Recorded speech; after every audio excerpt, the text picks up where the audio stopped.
quiera vivir los compromisos y los desafíos que la vida impone.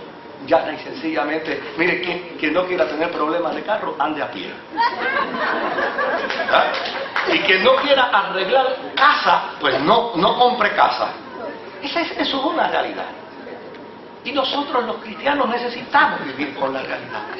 Ahora, quiere decir esto que ya y sencillamente por un problema, por una dificultad, por una crisis, ha venido el acabose a mi vida. No. Aquí está el pasaje bíblico. Los que han comparado y contrastado la crisis dolorosa de Israel en su primer cautiverio, en su segundo cautiverio, el babilónico, con la experiencia dolorosa y caótica de lo que sucedió en la época de Hitler, quienes han comparado y contrastado ambas experiencias concluyen que esta fue mucho más dolorosa que la de Hitler. ¿Por qué fue más dolorosa? Porque Israel había desarrollado dentro de su simbolismo religioso el testimonio de que el templo era la casa donde Dios habitaba. Y si le destruyeron el templo, ¿qué le estaban diciendo? Que Dios había quedado sin casa, que Dios no tenía habitación, y que Dios es ese que no puede cuidar ni siquiera de su propia casa. ¿Qué Dios es el Dios nuestro que no puede cuidar? Porque que me destruyan la mía está bien, pero la de Él ni siquiera pudo cuidar de su propia casa. Esto tuvo que haber afectado la psiquis de aquel pueblo. ¿Qué otras cosas pudieron haber afectado la psiquis de aquel pueblo? Lo que vivieron, la experiencia que tuvieron. El profeta Jeremías le hace saber al pueblo que si no cambian de actitud con respecto a Dios y con respecto a su estrategia política, y en lugar de aliarse con Egipto, se alían con Babilonia, ya y sencillamente ellos podrán evitarse una agonía como la que iban a experimentar.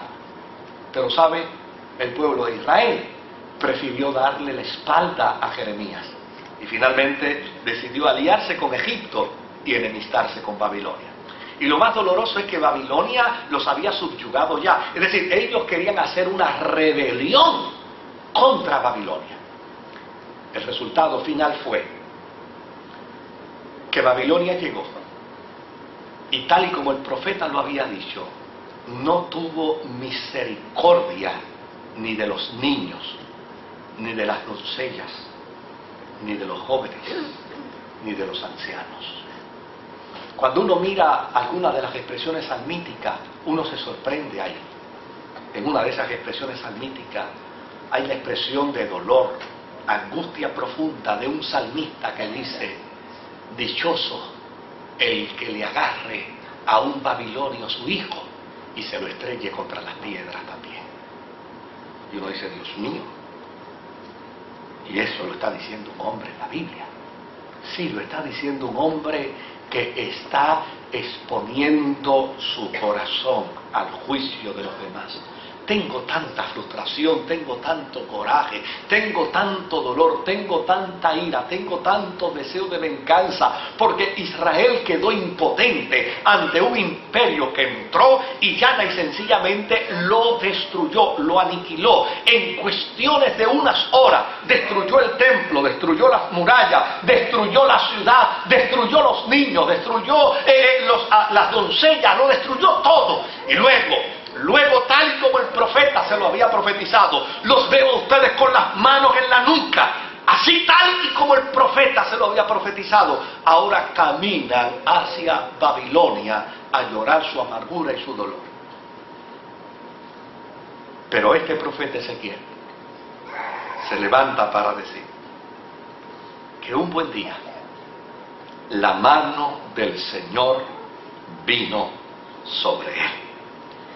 Claro, en esta expresión dice la mano del Señor. En otras expresiones dice el Espíritu de Yahvé vino sobre mí. En otras expresiones dice, el Espíritu de Jehová vino sobre mí. Y es importante que lo entendamos dentro de ese contexto, porque a fin de cuentas nosotros los cristianos también vivimos en la misma dimensión del profeta. Nosotros también somos guiados ¿por qué? Por el Espíritu del Señor. Y es importante que entremos dentro de ese contexto, porque la vida suya y la vida mía no puede estar regida por nuestros conceptos, tiene que estar regida por el Espíritu del Señor. Ahora, fíjense qué interesante. Dice, el Espíritu me llevó y me colocó en medio de un valle que estaba lleno de huesos, y me hizo pasearme entre ellos, y pude observar que había muchísimos huesos en el valle, huesos que estaban completamente secos. Y luego el Espíritu me dijo, ¿qué tú crees? ¿Estos huesos podrán revivir?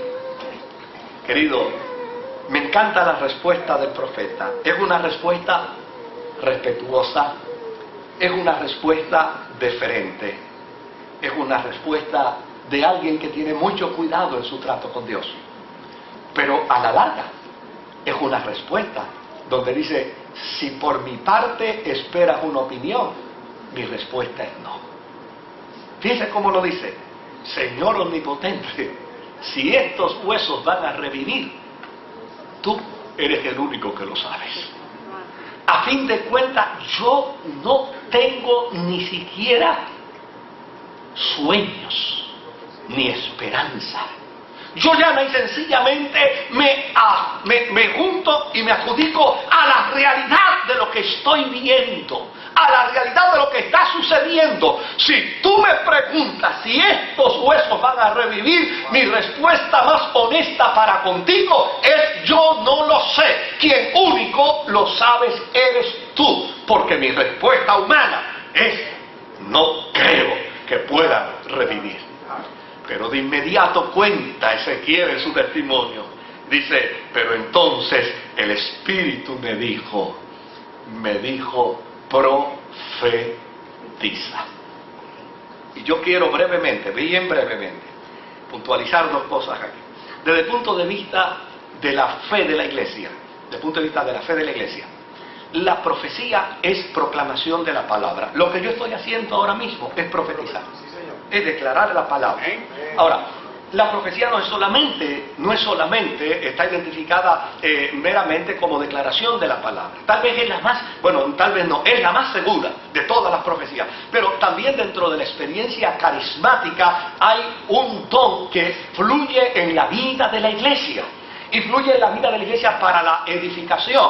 Y a ese don se le llama también don de ¿qué? El don de la profecía, que es el don que puede discernir, que puede declarar, que puede anticiparse a eventos y a actos que todavía tal vez no han acontecido. Cosas extraordinarias y maravillosas la iglesia puede vivir como resultado de ese don. Ahora, ¿cuál es el propósito del don? El propósito de ese don es llana y sencillamente llamar las cosas que no son, como si fuesen.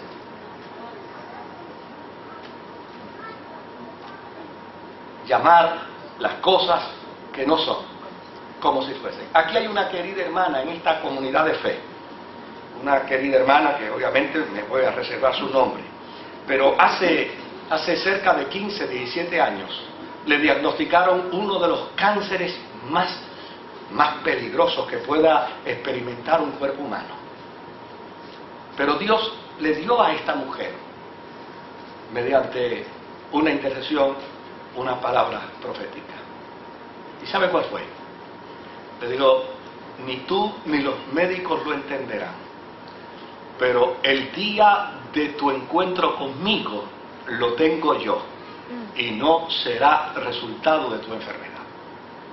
Han pasado 17 años y todos los años ella va a los Estados Unidos a hacerse una evaluación, y los médicos cuando ven toda la evaluación dicen, por esto tú llevarías ya 17 años muerta, por esto llevarías 15, por esto llevarías 12, por esto llevarías 10, por esto llevarías 5, y de aquí para adelante tú estuvieras postrada, hecha una etcétera, inerte en una cama.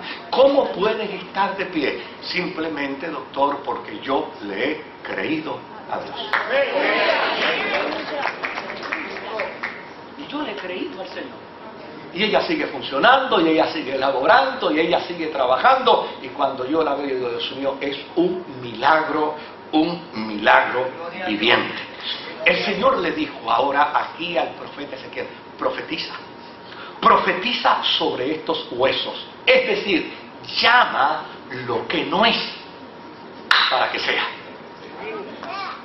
Llama lo que realmente no está presente, llámalo, declara lo que no está presente. Oiga, esto no es obstinación, esto tiene que estar dentro del marco de la fe. Esto no es un proceso mágico, ¿sabe? No vaya a entenderme mal, esto no es un proceso mágico, esto se ajusta al propósito y a la voluntad de Dios, porque si yo pido algo que no se ajusta al propósito y a la voluntad de Dios, por más que grite, por más que zapatee, por más que salte y por más que haga ruido, si no está en el propósito de Dios, no será. Porque yo no quiero que en mi vida se dé lo que no está en el propósito de Dios. Yo quiero que en mi vida se dé lo que Dios quiere que se dé. Ahora, fíjese qué interesante. Profetiza. Y vas a profetizar sobre esos huesos y le vas a decir, escuchen la palabra del Señor. Así dice el Señor. Ahora, mire qué interesante. A unos huesos decirle, escuchen la palabra del Señor. ¿Sabe? Hay cosas que si uno se pone muy filósofo en la vida no las logra Dios, ¿sabe? A mí si me hubieran dicho, le digo, chicos, pero si no tienen oído, ¿cómo le voy a hablar a los huesos? Estas son las cosas que tal vez en la dimensión humana no pueden ser entendibles. Pero en la dimensión espiritual, ¿cuántas cosas pueden lograrse en Dios? Dile a los huesos, así dice el Señor, yo les voy a dar aliento de vida y ustedes volverán a vivir. Les pondré tendones, haré que salga carne y los cubriré de piel. Les daré aliento de vida y así revivirán. Y entonces sabrán que yo soy el Señor. Y el testimonio que da el profeta es, tal y como el Señor me lo había mandado, yo profeticé. Tal como el Señor me lo dijo, yo lo declaré. Y mientras yo profetizaba, es decir, mientras yo estaba declarando la palabra profética, se escuchó un ruido que sacudió la tierra y los huesos comenzaron a unirse entre sí.